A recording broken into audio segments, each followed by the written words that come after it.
నిమిత్తం ఏర్పాటు చేయబడిన వాక్య భాగం యెషయా గ్రంథం the book of Isaiah chapter 7 verse 14.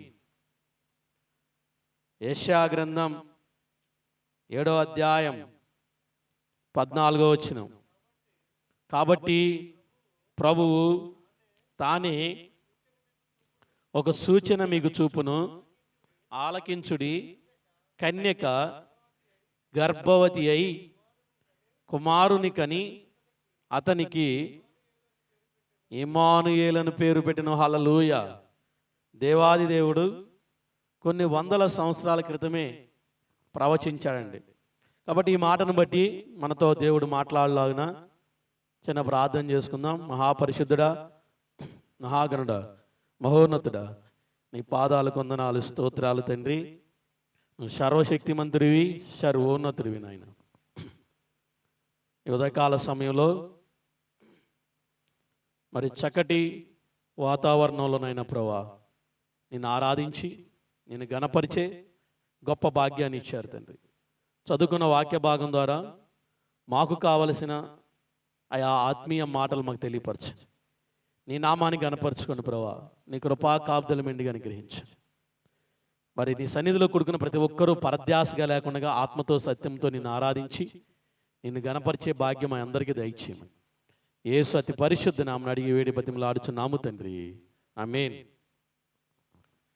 ప్రియమైన దేవుని బిడ్డలారా, మరి యెషయా గ్రంథం 7వ అధ్యాయం 14వ వచనంలో ప్రభు తానే ఒక సూచన మీకు చూపును, ఆలకించుడి. కన్యక గర్భవతి అయి కుమారుని కని అతనికి ఇమ్మానుయేలుని పేరు పెట్టును. 700 సంవత్సరాల క్రితమే, యేసు ప్రభు పుట్టక ముందే, సుమారు 700 సంవత్సరాలకు పైగానే ముందుగానే యెషయా అనే ప్రవక్త యేసు జననాన్ని గురించి ప్రవచించాడు. కన్యక గర్భవతి అయి, ఇది ఆశ్చర్యకరమైన విషయం. ప్రియమైన దేవుని బిడ్డలారా, మరి ఈ క్రిస్మస్ సందర్భంలో మనం తెలుసుకోవాల్సిన అతి ప్రాముఖ్యమైన విషయాలు ఇవి. ఎందుకంటే క్రిస్మస్ అనేది ఏదో ఒక పండగ ఒకరోజు జరిగేది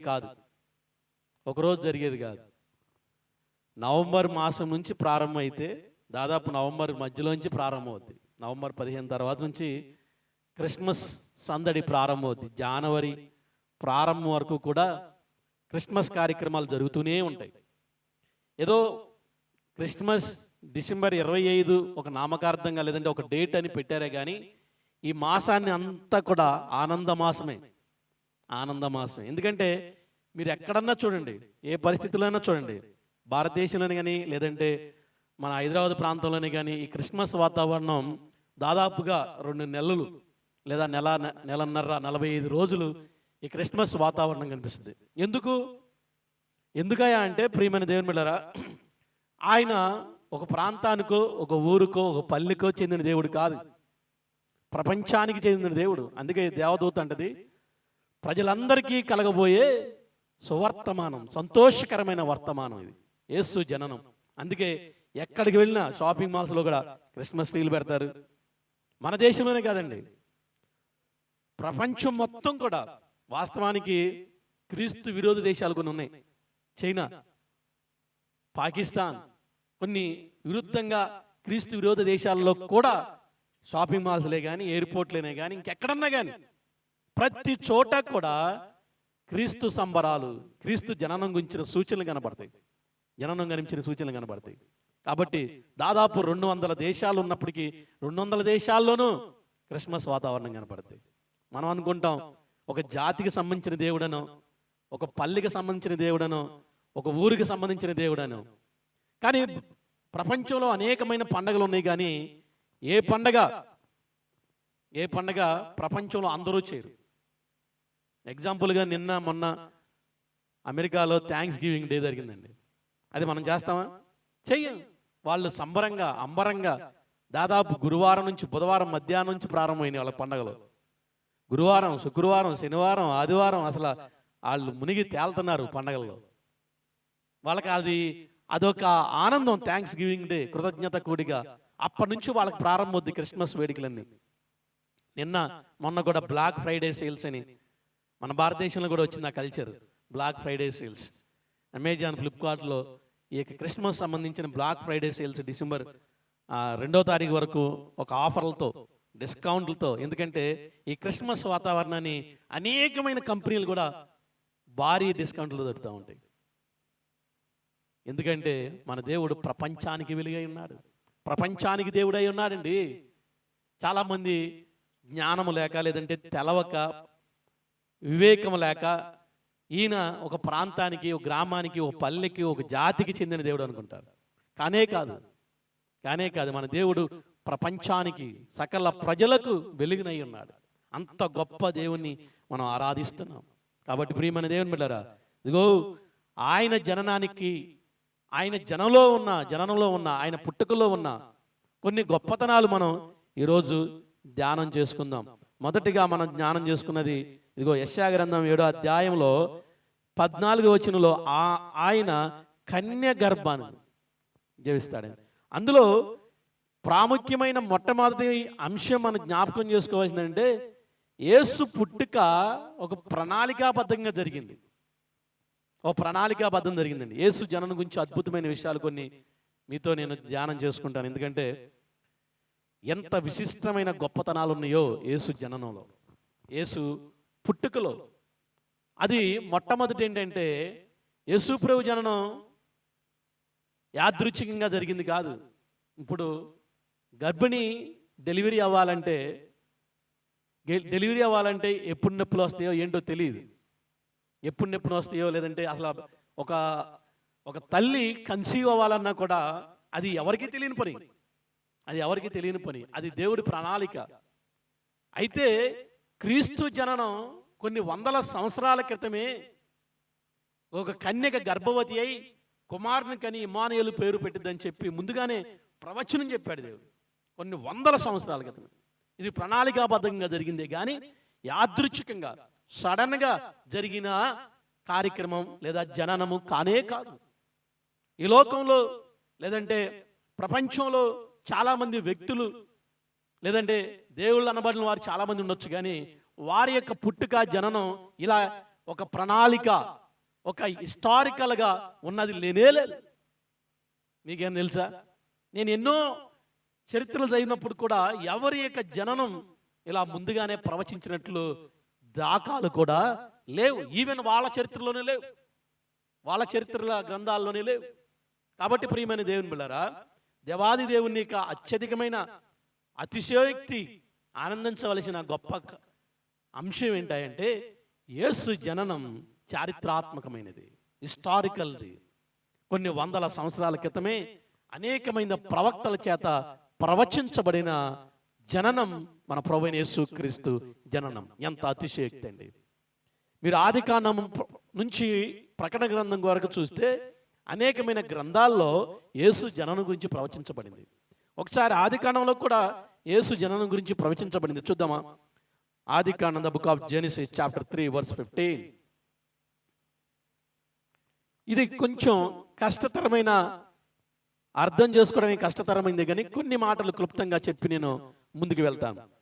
మరియు నీకును స్త్రీకిని నీ సంతానముకును ఆమె సంతానమునకు వైరము కలగజేసేదను, అది నిన్ను తల మీద కొట్టును, నీవు దానిని మడిమ మీద కొట్టుదు అని చెప్పాను. హల్లెలూయా! ప్రియమైన దేవుని బిడ్డలారా, మన ఆదిమ పితరులు ఆదాము అవ్వలు ఏదేను తోటలోంచి ఆజ్ఞ అతిక్రమించడం వలన త్రోసివేయబడ్డారు.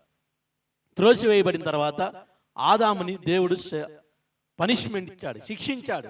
ఇదిగో జీవిత కాలమంతా నువ్వు కష్టపడే బతుకుతావు, సేద్యం చేసుకునే బతుకుతావు. అందుకే పురుషునికి రిటైర్మెంట్ ఉండదండి. రిటైర్మెంట్ అయినా కూడా ఏదో పని చేసుకోకపోతే కుటుంబానికి గడవదు. ముందు ఈయనకు కూడా, పురుషునికి కూడా ఖాళీకి కూర్చునే ఆ అవకాశం ఉండదు. దేవుడు ఆదిమ కాలంలోనే ఆదాము దగ్గర నుంచి ఇచ్చిన అదొక పనిష్మెంట్ లాంటిదే. ఖాళీగా కూర్చుంటే కుటుంబం ఎలా గడవాలి? ఏదో ఖర్చులు ఉంటాయి, ఏదో ఇబ్బందులు ఉంటాయి, ఏదో పార్ట్ టైంగా అయినా చేసుకుందామనే ఆలోచన పురుషునికి కలిగింది. ఎక్కడి నుంచి అంటే ఆదాము దగ్గర నుంచి. దేవుడు ఆ విధంగా ఆ యొక్క శిక్షను ఆదాం దగ్గర నుంచి ఇచ్చాడు. ఎందుకంటే ఆజ్ఞ అతిక్రమించాడు కాబట్టి ఆదాం. అలాగే స్త్రీకి ప్రసవ వేదనను రెట్టింపు చేశాడు. అప్పుడు మరి ప్రసవ వేదన అనేది మరి అవ్వ దగ్గర నుంచే ప్రారంభమైంది. మొట్టమొదటి స్త్రీ అయిన కుటుంబ స్త్రీ అయిన అవ్వ దగ్గర నుంచే ప్రసవ వేదనను రెట్టింపు చేశాడు. లేకపోతే ఉండేది కాదేమో, ఈజీగా డెలివరీ టైంలో అసలు పెయిన్సే లేకుండా డెలివరీ అయ్యేవాళ్ళేమో. ఆజ్ఞ అతిక్రమం వలన స్త్రీకి ఇచ్చిన శిక్ష ఏంటంటే ప్రసవ వేదనను రెట్టింపు చేశాడు. అలాగే మూడవ వ్యక్తి లేదా శక్తి అపవాదికి కూడా దేవుడు శిక్షించాడు. ఏమని శిక్షించాడు? నువ్వు బ్రతుకు దినమంతా కూడా పొట్టతోనే పాకుతావు అన్నాడు. పొట్టతో పాకటం ఏంటి? పాముకి ఏమైనా కాళ్ళు ఉన్నాయి అంటారా? మీకు తెలుసా పాము కాళ్ళు ఉన్నాయి? దేవుడు శిక్షించక ముందు పాముకి కాళ్ళు ఉన్నాయి. చైనాలో డ్రాగన్ అంటారా? దానికి ఏమంటారు? డ్రాగన్ అనేది స్నేక్, పాము. అది పాము కాళ్ళు ఉన్నాయి. దేవుడు ఎప్పుడైతే శపించాడో కాళ్ళు నరికివేయబడిని. ఇక అప్పటి నుంచి జననం అంతా కూడా దానికి కాళ్ళు లేని పాముగా పొట్టతో పాకబడింది. మొట్టమొదటిగా అందుకే బైబిల్ గ్రంథంలోనే ఆది కాండంలో ఏం రాయబడింది? సర్పము జంతువులన్నిటిలో యుక్తి గలదండి. అంటే సర్పము జంతువు అయితే జంతువు కాళ్ళు ఉంటాయి ఉండవా? జంతువు కాళ్ళు ఉంటాయి కండి. కాళ్ళు లేని జంతువులు ఏమైనా ఉన్నాయా? లేవు. అంటే సర్పము ఆదిములో ఇది జంతువు, దీనికి కాళ్ళు ఉన్నాయి. దేవుడు ఎప్పుడైతే శపించాడో దానికి కాళ్ళు చేతులు నరికివేయబడింది.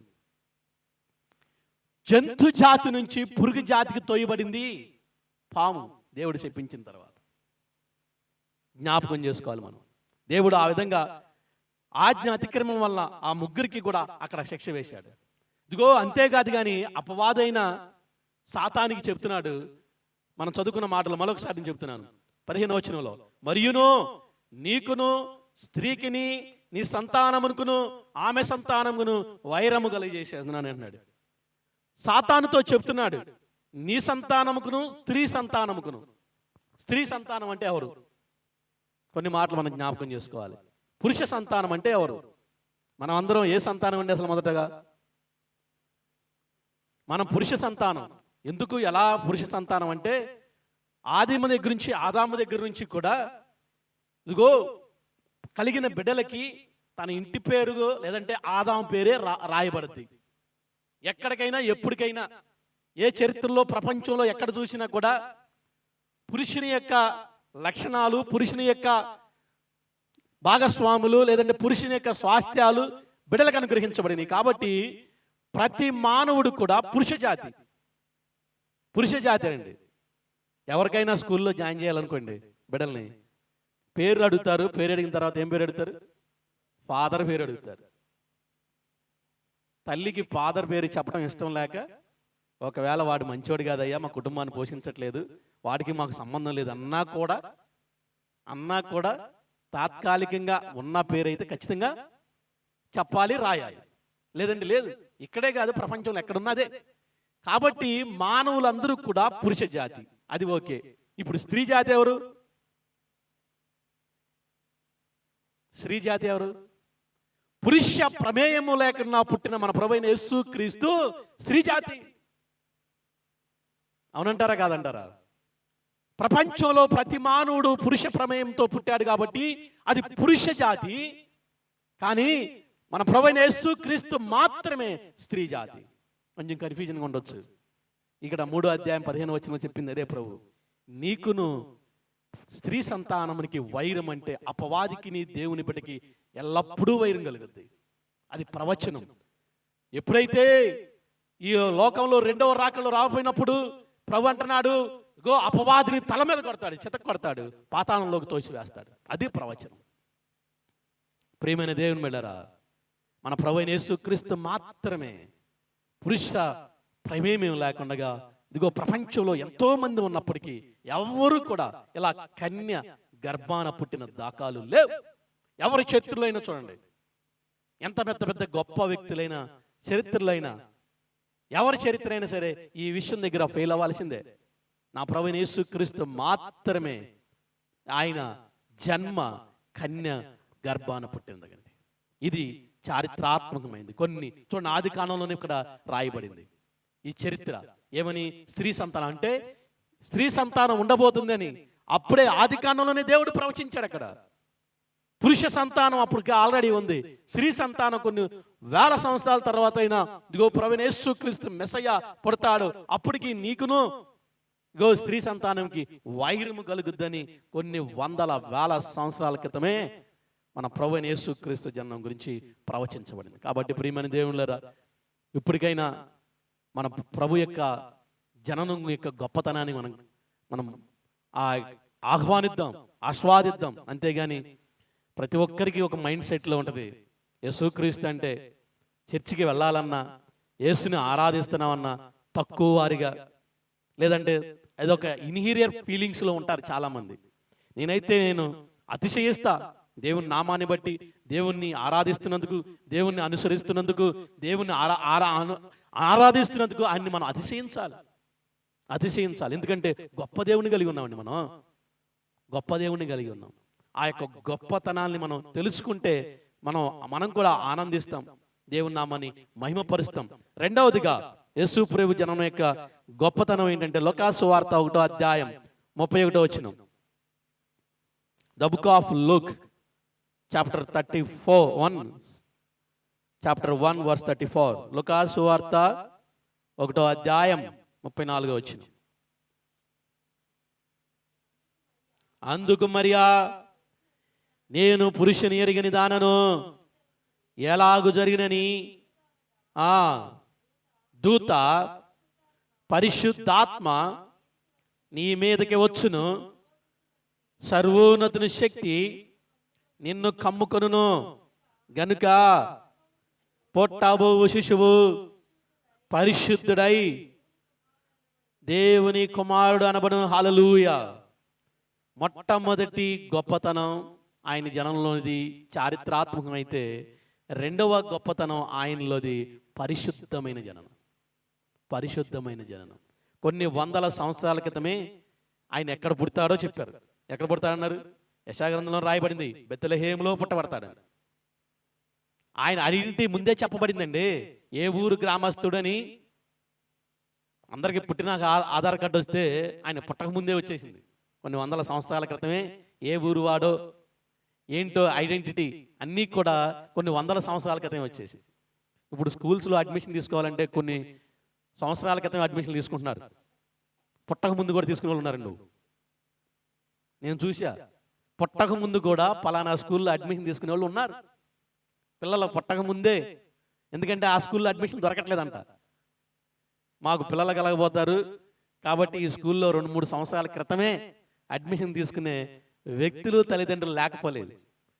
మన ప్రభువైన యేసుక్రీస్తు జననం కూడా కొన్ని వందల సంవత్సరాల క్రితమే ప్రవచనం ద్వారా ఏ ఊర్లో పుడతాడు, ఎక్కడ పుడతారు, ఆయనకి పేరేంటో, ఆయన పేరుతో సహా ఆయన ఎలాంటి జన్మించబోతున్నాడో, ఎవరి గర్భాన జరించబోతున్నాడో, యోధా గోత్రపు సింహమా అని ఎవరి వంశంలో జన్మించబోతున్నాడో అన్నీ కూడా ముందుగానే ప్రవచించబడింది. అతి ప్రాముఖ్యమైనది కూడా ఏంటంటే అది పరిశుద్ధమైన జనం అని. పరిశుద్ధమైన జననం. అందుకే కన్య అంటది, మరి దగ్గరికి దేవదూత వచ్చిందండి. ఓ రోజు వచ్చి, దయాప్రాప్తురాలా, నువ్వు ధన్యురాలివి, ఇదిగో నీ గర్భమున కుమారుడు జన్మించిపోతున్నాడు, ఆయనకి యేసు అని పేరు పెడతావు, ఆయన లోక రక్షకుడు అని చెప్పి దూత దర్శనం ద్వారా ఆయనతో మరితో మాట్లాడితే, మరి అంటది, అయ్యా అమ్మా, ఎలాగూ జరుగును, నేను పురుషుని ఎరుగని దాననే. ఆ మాట మళ్ళీ ఒకసారి చదువుదాం. 34వ వచనం. అందుకు మరియా, నేను పురుషుని ఎరుగని దానని, ఇది ఎలాగూ జరిగినని దూతతో అనేను. చూచారండి, మన ప్రభువైన యేసుక్రీస్తు జననం పురుష ప్రమేయం లేకుండా పరిశుద్ధాత్మ వల్ల కమ్ముకుని జరిగింది. అది ఎవరు విశ్వసించినా, నమ్మినా, నమ్మకపోయినా ఇది సత్యం, ఇది అబద్ధం అని నిరూపించిన వ్యక్తులే లేరు. ఎందుకంటే మన పరిశుద్ధుని యొక్క జననం అతి పరిశుద్ధమైనది. కాబట్టి ప్రియమైన దేవుని బిడ్డలారా, ఈ లోకంలో ఎన్నెన్నో ఆశల కోసం పరుగులెడతామండి, ఎన్నెన్నో దాని కోసం, లేదంటే ఏదో ఆతృత పడతా ఉంటాం. దేవుని పరిశుద్ధిని ఆరాధించడానికి ఆతృత పడలేము. క్రిస్మస్ అంటే ఏదో ఆర్భాటాలతో లేదంటే హంగులతో చేసుకోవడం కాదు. మన పరిశుద్ధిని పరిశుద్ధంగా ఆరాధించడమే క్రిస్మస్. దేవుణ్ణి విడిచిపెట్టకుండా దేవుని యొక్క ఆలోచనలు లేదంటే ఆయన క్రియలను మనలో ప్రవేశింప చేయటానికి, మనం ఆ క్రియలను మన యొక్క ఆయన వెలుగుని లోకంలో ప్రవేశింప చేయటమే అదే నిజమైన క్రిస్మస్ అండి. కాబట్టి ప్రియమైన దేవుని బిడ్డలారా, ఈ లోకంలో వాటి కోసం పరుగులెత్తుతున్నామేం కానీ క్రీస్తు జనంలో ఎంత పరిశుద్ధత ఉంది. ఆ పరిశుద్ధతగా మనం కూడా జీవించి లోకంలో మనం కూడా క్రీస్తు బిడ్డలుగా జీవించాలనేదే దేవుని ఆశ. లతా మంగేశ్వర్ అని మీ అందరికీ తెలుసండి, 2022లో చనిపోయింది. కొన్ని కోట్ల ఆస్తి ఉందండి, కొన్ని కోట్ల ఆస్తి ఉంది. నైటింగేల్, గానా కోకిల అని పేరు ఆవిడికి. ఆమె మాటలు నేను విన్నప్పుడు ఆశ్చర్యపడ్డాను. చనిపోయే ముందు రికార్డు చేసింది, వీడియో రికార్డు చేశారు. నైటింగేల్, గానా కోకిల ఆస్కార్ గిన్నిస్ బుక్ రికార్డుల అవార్డులో కూడా ఎక్కిందని. ఆమె పాటలు అంతా మధురంగా పాడగలరు. ఆమె చనిపోయే ముందు అంటది, నాకు అతి ఖరీదైన కార్లు ఉన్నాయి, లేదంటే విమానాలు కూడా ఉన్నాయి, ఎంతో లగ్జరియస్ లైఫ్ ఉంది. కానీ ఈ చివరి దినాల్లో ఒక రూమ్ నుంచి ఒక రూమ్కి, ఒక ల్యాబ్ నుంచి ఒక ల్యాబ్కి వీల్ చైర్ మీద తిప్పుతున్నారంట. వీల్ చైర్ మీద తిప్పుతున్నారు. ఆమెకి వస్తువులంట జనరల్గా నానుడి మరి ఎక్కువ కొంటారో ఏంటో తెలియదు కానీ లేడీస్ 6 సంవత్సరాలకు సరిపడా బట్టలు ఉన్నాయంటండి. వేసుకున్నా వేసుకోకుండా వేసుకుంటే ధరించే మళ్ళీ ధరించకుండా ధరిస్తే కూడా 6 సంవత్సరాలు సరిపోతాయంట ఆ వస్త్రాలు. వన్ టైమే, మళ్ళీ ఇంకోసారి కూడా కాదు. కొంతమంది అలా ఉంటారంట, నాకు తెలియదులే, అలా ఉంటారంట. అంటే ఎక్కువగా కొనుక్కుని భద్రపరుచుకుంటారు. మరి సేఫ్టీ కోసం మళ్ళీ వెళ్ళలేమనో 1కి 4 కొనుక్కుంటే అవి రిపీట్, వాడిని మళ్ళీ వాడకుండా. మరి ఆ స్త్రీ 6 సంవత్సరాలకు సరిపడా బట్టలు ఉన్నాయండి, వేసిని వేయకుండా వేస్తేనే. ఆమె అంటది, ఈ దినాల్లో నాకు ఒకటే గౌను, హాస్పిటల్ ఉంది కదా, ఒకటే గౌను ప్రతిరోజు. అన్ని బట్టలున్నా, అన్ని వస్తువులున్నా, అన్ని దుస్తువులున్నా ఒకటే గౌను. అన్ని కార్లున్నా ఎక్కడ తిరుగుతుంది? వీల్ చైర్ మీద తిరుగుతుంది. కొన్ని కోట్ల రూపాయలు ఉన్నాయంటండి, కొన్ని కోట్ల రూపాయలు బ్యాంకులో ఉన్నాయి. వాళ్ళే ఎంతో ఏదో ఏది కావాలంటే అది తినొచ్చు. కానీ ఏం పెడతారు వాళ్ళు? ఉప్పు లేని పప్పు పెడతారు. ఉప్పు లేనిదే, ఉప్పు ఉంటే మళ్ళీ బీపీ పెరుగుద్ది, షుగర్ వస్తాయి, ఇంకేమైనా వస్తాయి అని చెప్పి ఉప్పు లేని పప్పు, ఉప్పు లేని కూళ్ళు పెడతారు ఇక చివరి దినాల్లో. ఉప్పు తగిలిందంటే రేజ్ అయిపోద్ది. కాబట్టి సుఖం లేదు, అన్నీ ఉన్నా కూడా తన జీవితానికి సుఖం లేదు, ఎంతో బాధపడుతుంది. కొన్ని రోజులు హాస్పిటల్లో ఉండి ఇది నా జీవితం, చివరికి నేను జీవించిన నా జీవితం ఈ లోకంలో ఎంటీగా వచ్చాను, ఎంటీగా తీసుకెళ్తాను. కాబట్టి ప్రియమైన దేవుని బిడ్డలారా, క్రీస్తును ఆరాధించడానికి వెనకించి వేసి లేదా క్రీస్తు క్రియలను ఆయన వెలుగుని లోకంలో చూపించడానికి మన సిటీలో ప్రతి వారి ఆతృత ఏంటంటే ఏదో ఒకటి సంపాదించాలి.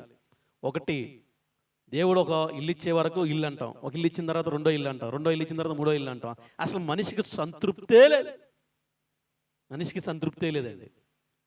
ఓ రోజు కాకి అంట చాలా డేలా పడిపోతుందండి. కాకి డేలా పడిపోతుందంట. ఏమని? దేవుడు ఎందుకు అసలు కనీసం పారిషాలిటీ చూపిస్తున్నాడు, పక్షపాతం చూపిస్తున్నాడు, అన్ని పక్షుల్ని రంగులతో సృష్టించాడు, నన్ను మాత్రం నల్లగా సృష్టించాడని కాకి బాధపడిపోతుందంట. ఒక జ్ఞాని దగ్గరికి వెళ్ళిందంట, అయ్యా జ్ఞాని, దేవుడు ఎందుకు ఇంత పక్షపాతం చూపించాడు, పక్షులన్నిటిని రకరకాల రంగులతో పుట్టించాడు, నన్ను మాత్రమే నల్లగా పుట్టించాడు, దేవుడు నాకు కనపడినామని చెబుతాను పైన అంటున్నాడు. దేవుడు నాకు కనపడితే చెప్పుద్దండి, ఏమని? నల్లగా ఎందుకు పుట్టించావు, తెల్లగా పుట్టించవచ్చుగా కాకి, తెల్ల కాకి. అక్కడ చూడు, హంసను చూడు ఎంత తెల్లగా పుట్టించాడు అని జ్ఞాని దగ్గరికి వెళ్ళి అంటే, జ్ఞాని అన్నా అంట, నువ్వు వెళ్ళి ఒకసారి హంస దగ్గరికి వెళ్ళి అడిగిరా, ఆమె హంస ఏమైనా సంతోషంగా ఉందేమో. హంస దగ్గరికి వెళ్ళింది అనకంట, హంస నువ్వు తెల్లగా ఉన్నావు, చాలా సంతోషంగా ఉన్నావు కదా అంటే, ఏం సంతోషంగా ఉన్నాను, నాకంటే ఈ దేవుడు ఎందుకని ఈ తెల్ల రంగు ఇచ్చాడు నాకు, ఒకటే రంగు, చిలకను చూడు మల్టిపుల్ కలర్స్ ఉంటాయి, దానికి అన్ని రంగులు ఉన్నాయి, దేవుడు నాకేంటి ఒకటే కలర్ ఇచ్చాడు. కాకి ఏమో నల్ల కలర్తో బాధపడుతుంది, హంస ఏమో తెల్ల కలర్తో బాధపడుతుంది. ఇదిగో చిలకను చూసి బాధపడుతుంది. ఏమని? చిలక అన్ని కలర్లు ఇచ్చాడంట, అన్ని కలర్లు ఇచ్చాడు. ప్యారెట్ అన్ని కలర్లు ఇచ్చాడు, దాని దగ్గరికి కాదు. ఇది కేవరికి కాకి దాని దగ్గరికి వెళ్ళింది. అయ్యా అమ్మా, నీకు అన్ని కలర్లు ఇచ్చాడు కదా, నువ్వు చాలా సంతోషంగా ఉన్నావు కదా అంటే, నేను ఎక్కడ సంతోషంగా ఉన్నాను? నన్ను ఎక్కడ బంధిస్తున్నారు? పంజరంలో బంధిస్తున్నారు. నీలా పుట్టినా బాగుండు, చక్కగా నల్లగా ఉన్న స్వరాలు ద్వేషం అంతా తిరగవచ్చు, ప్రపంచం అంతా తిరగదు, దానికి సంతృప్తి లేదు. ఎందుకంటే పంజరంలో బంధిస్తున్నారని. పంజరంలో బంధిస్తున్నారు. ఇదిగో నా రంగులు నెమల దగ్గర కూడా ఉన్నాయి, ఆ నెమలు కూడా ఇంకా ఎంజాయ్ చేస్తుంది అని నెమలు సంతృప్తిగా ఉండొచ్చు, దాని దగ్గర బాగుంది. నెమల దగ్గరికి వెళ్తే నెమలని ఏడుతుందంట. ఎందుకయ్యా? పనికిమాల వాళ్ళు అందరూ సెల్ఫీలు తిరిగి నన్ను చంపేస్తున్నారు. ఎప్పుడైతే నేను పంజరం ఇప్పానో నన్ను కదలనివ్వరో మెదలనివ్వరో, సెల్ఫీలు అంటూ నన్ను బంధించేస్తున్నారు. నీ పనే బెటర్ చివరికి కాకివి. అసలు నిన్ను కొట్టేవాళ్ళు లేడు, నిన్ను అడిగేవాళ్ళు లేడు, దేశం అంతా తిరగచ్చు, ప్రపంచం అంతా తిరగచ్చు, మేమేమో ఇక్కడ బంధించబడుతున్నాం, నీ జీవితమే బెటర్ అంటే కాకి అనుకుందంట. నల్లగా ఉన్నా నా జీవితమే సంతృప్తి అంట. మానవునికి సంతృప్తి లేదండి. మానవునికి ఎక్కడికక్కడికి కూడా ప్రతి దానిలోనూ వెంపర్లాడే జీవితం అయిపోయింది. వెంపర్లాడే జీవితం అయింది. ఉన్నదాన్ని బట్టి సంతృప్తి పొందాలి. ఉన్నదాన్ని బట్టి సంతృప్తి పొందినప్పుడే సమాధానం కలుగుతుంది. యేసు క్రీస్తు లోకానికి వచ్చినప్పుడే ఇదిగో భూమి మీద ఉన్న ప్రజలకు సమాధానం కలుగునా కానీ ఆయన జననం ద్వారా దేవుడు మన అందరికీ సమాధానం దయచేశాడు. అది మరొక గొప్పదనం క్రీస్తు జననంలో. నీ ఇంట్లో, నీ గృహంలో సమాధానం, సంతృప్తి లేకపోతే అది నిజమైన క్రిస్మస్ కానే కాదు. ఈ క్రిస్మస్ సందర్భంగా దేవుడు మనందరికీ మరొక గొప్పతనాన్ని ఏమని తెలిపిస్తున్నా అంటే, సమాధానము, సంతృప్తి రెండునూ ఉండాలి మన గృహాల్లో. అది లేకుండా మనం ఆనందించడం కష్టమండి. ఆయన జన్మ చారిత్రాత్మకమైనది, ఆయన జననం ద్వారా పరిశుద్ధమైనది, ఆయన జననం ద్వారా ఈ లోకానికి సమాధానమును, సంతృప్తిని కలగజేయబడిందండి. ఎవరైతే ఆయన్ని ఆస్వాదిస్తారో, ఎవరైతే ఆరాధిస్తారో వాళ్ళకు కలుగుద్ది. అందుకే యెషయా గ్రంథం అంటున్నాడు, ఆయన సమాధానముకు అధిపతి అని. సంతృప్తి కలిగి ఉండాలండి మనం కూడా, సమాధానం కలిగి ఉండాలి గృహాల్లో. అదే క్రిస్మస్. అలా కాకుండా మన ఇష్టానుసారంగా జీవిస్తే అది క్రిస్మస్ కానే కాదు. క్రీస్తు జనంలో యొక్క గొప్పతనాల్ని మనం కూడా ధ్యానించాలి. ఇదిగో మరొక విషయం క్రీస్తు జననంలో, ఇదిగో 1 తిమోతికి రాసిన పత్రిక, లూకా సువార్త 2వ అధ్యాయం, లూకా సువార్త 2వ అధ్యాయం 13వ వచనం. నేను త్వరగా ముగిస్తాను, బల్లారాధన కార్యక్రమం ఉంది కాబట్టి. లూకా సువార్త 2వ అధ్యాయం 13వ వచనం. అమ్మా చదవమ్మా. వెంటనే పరలోక సైన్య సమూహము ఆ దూతతో కూడా ఉండి సర్వోన్నతమైన స్థలములలో దేవునికి మహిమయు ఆయనకి ఇష్టలైన మనుషులకు భూమి మీద సమాధానం కలుగునుగా కానీ దేవుని స్తోత్రము చేయుచుండెను. హల్లెలూయా. దేవుని నామానికి స్తోత్రం అండి. యూదా ఆచారం ప్రకారం ఇంట్లో మగపిల్లాడు పుడితే వారసులు వచ్చి ఏదో కార్యక్రమం చేయాలండి. అంటే డ్యాన్స్లు వేయాలో మరి ఏంటో తెలియదు. కొంత ఆచారం భారతదేశంలో కూడా ఉంటుంది. ఇంట్లో మగపిల్లాడు పుడితే ఆ యొక్క వారసులు వచ్చి నాట్యగానాలు చేయాలి. ఇంకేమన్నా ఉంటే బాణసాలనో ఏమంటారో మనకు తెలియదులే. కొంతమంది భారతదేశంలో కూడా కొంత చేస్తూ ఉంటారు. యూదుల ఆచారం ప్రకారం కూడా యేసు ఎవరైనా పుట్టితే, ఆ ఇంట్లో మగపిల్లాడు పుడితే వాళ్ళు వచ్చి సంతోషించి గాన ప్రతిగానాలు లేదా నాట్యాలు చేయాలి. ఇది ఆనవాయితీ, ఇది ఆచారం యూదా ఆచారంలో. అయితే యేసు ప్రభు ఏ ఊరికి చెందినవాడు? ఏ గోత్రానికి చెందినవాడు? యూదా గోత్రానికి చెందినవాడు. కానీ ఆయన బెత్లెహేంలో పుట్టాడు, నజరేతులో పెరిగాడు, ఐగుప్తులో తిరిగాడు. ఇవన్నీ కామన్ అయినప్పటికీ ఈయన అసలు మరి ఈయనకి పురుష ప్రమేయం లేదు కదా. ఎవరు వారసులు అవుతారు? ఎవరు ఈయనకి వారసులంటే పరలోక సైన్యమే. ఇప్పుడు ఇక్కడికి వచ్చి నాట్యం ఆడాలంటే ఈ మగబిడ్డ పుట్టినప్పుడు వాళ్ళ తండ్రి తరపు వాళ్ళు వచ్చి లేదా ఇంటి వారు వచ్చి ఏం చేయాలి? నాట్యాలు చేయాలి. ఇది యూదా ఆచారం. ఇప్పుడు ఈయన చేయడానికి ఏసేపుకి ఈయనకి సంబంధం లేదే. మీకు అర్థమవుతుంది ఏమన్నా? యేసుప్రభు పుట్టినప్పుడు తన తండ్రి పక్షాన వారికి వీళ్ళకి సంబంధం లేదు. ఈయన స్త్రీ జాతి కాబట్టి. అందుకే తన తండ్రి అయిన పరమ తండ్రి ఉన్నాడు కదా, పరమ తండ్రి యొక్క దేవదూత సైన్యం భూలోకానికి వచ్చి నాట్యమాడింది, దేవునికి స్తోత్రగానాలు చేసింది యోధా ఆచారం ప్రకారం. అందుకే మళ్ళీ ఒకసారి చదువుదాం, లూకా సువార్త 2వ అధ్యాయం 13వ వచనం, మీకు అర్థమవుతుంది ఇప్పుడు. వెంటనే పరలోక సైన్య సమూహము ఆ దూతతో కూడా నుండి సర్వోన్నతమైన స్థలములలో దేవునికి మహిమయు ఆయనకి ఇష్టలైన మనుషులకు భూమి మీద సమాధానమును కలుగును గాక అని దేవునికి స్తోత్రము చేయుచుండెను. హల్లెలూయా. చూసారా, స్తోత్ర గానాలు చేస్తున్నాయి పరలోక సైన్య సమూహము అక్కడి నుంచి దిగి వచ్చింది. ఇది ఆయన వారసులు, ఆయన సమూహం వీళ్ళు. ఎందుకంటే ఈయన నజరేతు వాడైతే నజరేతు నుంచి వచ్చేవాళ్ళు, అయ్యా మా ఊరు బిడ్డకే, మా ఊరి అతనికి మగబిడ్డ పుట్టాడు కాబట్టి మనం అవసరమైతే కానుకలు తీసుకెళ్ళి, అవసరమైతే ఏదైనా గిఫ్ట్లు తీసుకెళ్ళి డాన్స్లు వేయాలి, నాట్యం ఆడాలి, అవసరమైతే దావత్ తీసుకోవాలి అనే కార్యక్రమం చేసి ఉండేవాళ్ళు.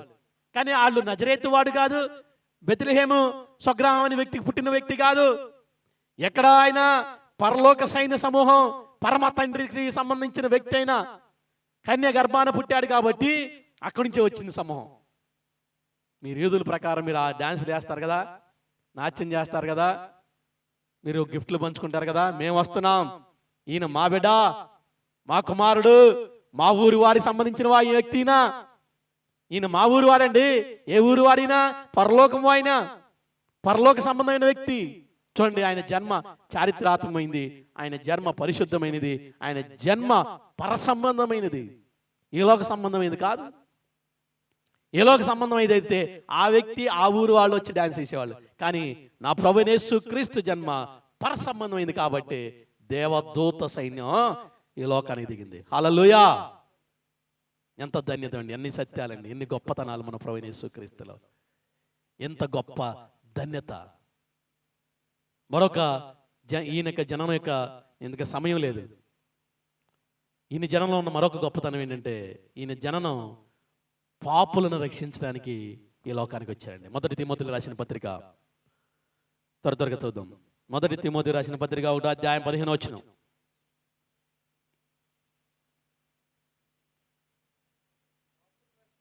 పాపులను రక్షించుటకు క్రీస్తు యేసు ఈ లోకమునకు వచ్చిన వాక్యము నమ్మదగినదియు పూర్ణ అంగీకారమునకు యోగ్యమై ఉన్నది. చాలండి, చూసారండి, పాపులను రక్షించుటకు క్రీస్తు యేసు ఈ లోకంలో జన్మించాడు. దేనికి వచ్చాడు ఆయన? ఆయన ఏదో ఆయన సేవలు చేయించుకోవడానికి రాలేదండి, పాపులందరినీ రక్షించడానికి. పాపులు ఎవరు? మనందరం పాపమే, నీతిమంతులు ఒకరు లేరు, అందరూ పాపము చేసి దేవుని కృపకు దూరం అవుతున్న వాళ్ళే. నమ్మినా నమ్మపోయినా మనం అందరం పాపములమే, జన్మ పాపులము, కర్మ పాపులము. మన జన్మ ఇదిగో పాప సంబంధమైన జన్మే, ఇదిగో కర్మ పాపులము, మన క్రియలు పాప సంహితమైనది. ఇదిగో పాపులమైన నిన్ను నన్ను రక్షించడానికే క్రీస్తు జననం జరిగింది. ఒకవేళ క్రీస్తు జననం జరగకపోతే ధర్మశాస్త్రం ప్రకారం కంటికి కన్ను పంటికి పన్ను, నువ్వు మాట్లాడిన దాన్ని బట్టి ఇక్కడే శిక్ష, నువ్వు చేసిన క్రియను బట్టి ఇక్కడే శిక్ష, నువ్వు చూసిన చూపుని బట్టి ఇక్కడే శిక్ష.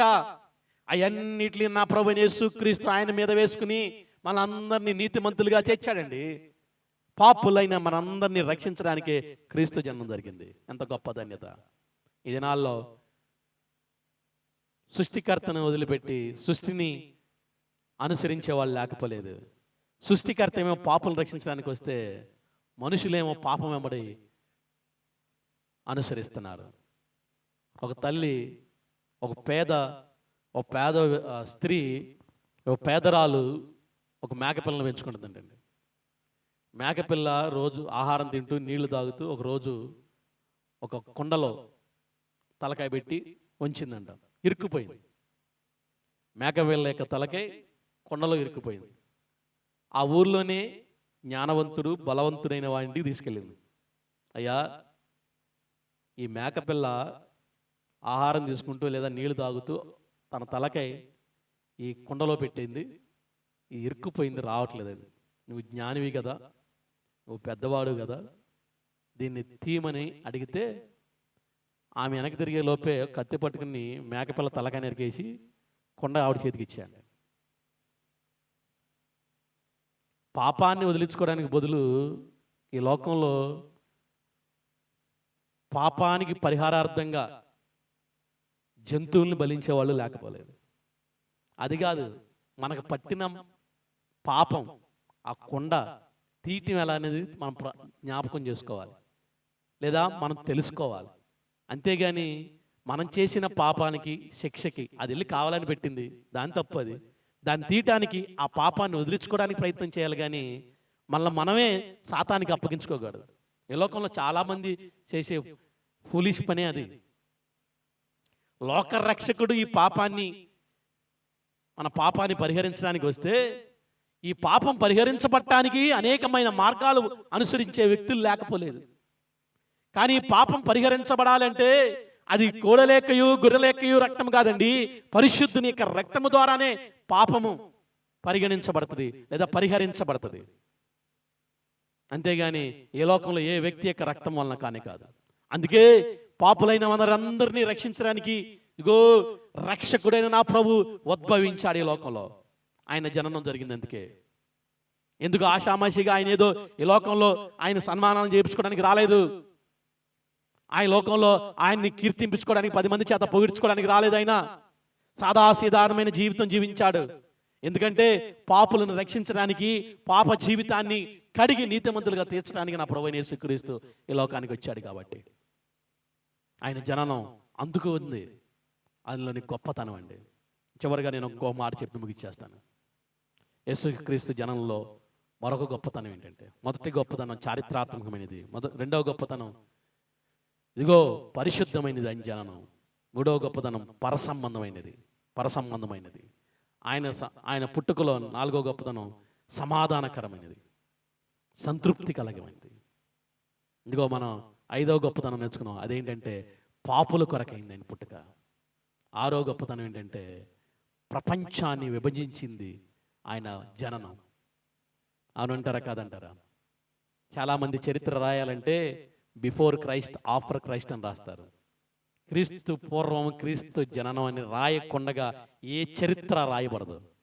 ప్రపంచ చరిత్రనే విభజించి రాయబడింది క్రీస్తు జననము ద్వారా. ఎంత ప్రాముఖ్యత!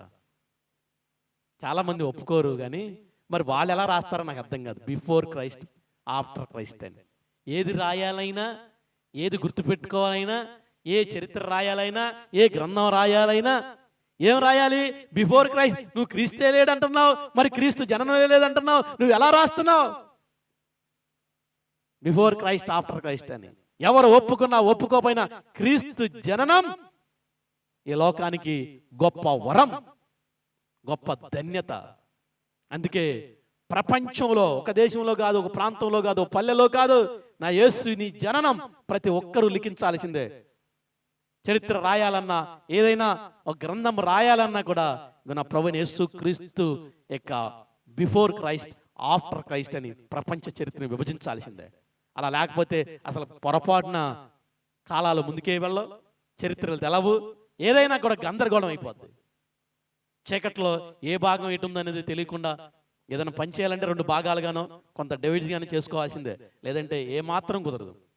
కాబట్టి ప్రియమైన దేవుని బిడ్డలారా, ప్రపంచంలోని చరిత్రను తెలుసుకోవాలన్నా, రాయాలన్నా కూడా నా ప్రభువైన యేసుక్రీస్తు జననమే కారణమైంది. అదే మూల అంశమైంది. ఇప్పటికైనా మనం అతిశయిద్దాం క్రీస్తు జననాన్ని బట్టి. క్రీస్తు ఈ లోకానికి వెలుతురుగా వచ్చాడు. కాబట్టి ఆ వెలుతురును మనలో ఆహ్వానించి చీకటి సంబంధమైన లేదా అపవాది సంబంధమైన అనేకుల్ని కూడా ఆహ్వానిద్దాం. మనమే చీకటి సంబంధంగా ఉండి క్రీస్తును అనుసరించలేని వారిగా ఎన్నో దినాల నుంచి దేవుని సన్నిధికి వెళ్తూనే క్రీస్తు జననం యొక్క ప్రాముఖ్యతలు, గొప్పతనాలు తెలవకుండగా దేవుని బిడ్డలు అంటే అవును కాదు అని చెప్పుకున్నటానికే సిగ్గుగా, లేదంటే ఆయన జననం గురించో ఆయన క్రైస్తవులని చెప్పుకోవడానికే ఒక రకంగా ఫీల్ అవుతూ ఉంటే ఎప్పటికీ మనం ఆశీర్వదించబడలే. నేను ఎప్పటికీ సర్వంగా గర్వంగా చెప్పగలను, నా దేవుడు పరిశుద్ధుడు, నేను క్రీస్తును అనుసరిస్తున్న బిడ్డనని. ఎందుకంటే ఆయన జన్మలో గొప్పతనం ఉంది, ఆయన మరణంలో గొప్పతనం ఉంది, ఆయన జీవితంలో గొప్పతనం ఉంది, ఆయన పాపలను రక్షించడానికి వచ్చాడు కాబట్టి, పరిశుద్ధుడు కాబట్టి, పరసంబంధమైన దేవుడు కాబట్టి. ప్రియమైన దేవుని బిడ్డలారా, ఇప్పటికైనా మనం ఆయన్ని బట్టి అతిశయిస్తూ, ఆయన జన్నాన్ని బట్టి గర్విస్తూ, దేవుని నామాన్ని గణపరుస్తూ, ఆయన కృప పాత్రలు వదాం. అట్టి కృప దేవుడు మనందరికీ దయచేయను గాక. ఆమేన్. ప్రార్థన చేసుకుందాం వాక్యాన్ని బట్టి.